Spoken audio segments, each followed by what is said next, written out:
Hey guys, I'm Emma Ryan, Integrative Nutrition Health Coach and founder and owner of Plant. Today we are making lentil sloppy joes. When I was a kid, I was obsessed with sloppy joes, and so this is one of my favorite plant-based creations of a childhood favorite. So we're going to start just with our skillet, and this is a one-pot meal, so we can put everything in and let our lentils cook as we're adding in all of our other ingredients. So I'm going to go ahead and turn on my induction burner here. And I'm going to start by adding just my one yellow onion diced to the base of our pan. I'm going to go ahead and add in 1.5 cups of dry green lentils. I have 1 can of tomato sauce, and make sure it's a sugar-free one if you'd like. At least that's what I prefer.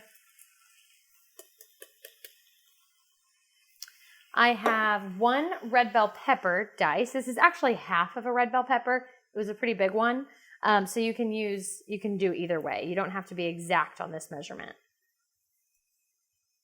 I have 3 cloves of garlic, which I've already minced up. Next, I have 3 tablespoons of Worcestershire. So this is a vegan brand. You don't have to use a vegan brand. You can use any brand you want. But if you are strict vegan, they do make vegan options for this. Next, I'm going to add 1 tablespoon of chili powder. I'm going to add 3 tablespoons of coconut sugar. Most of the time, sloppy joe mixes have a lot of cane sugar or even high fructose corn syrup in them. So just 3 tablespoons of coconut sugar will help give it that sweet taste. Then I have 1/2 tablespoon of cumin, ground cumin seed.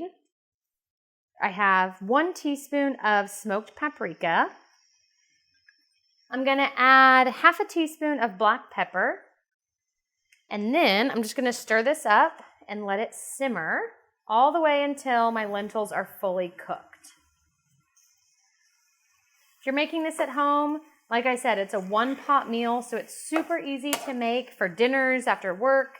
Your kids will hopefully enjoy it. It's a very easy summer, spring cookout type recipe. And again, I'm just gonna go ahead and put a lid on this and let this simmer until my lentils are cooked. So after about 10 to 15 minutes of letting this simmer, looks like we are done. So you can see all of my lentils are cooked.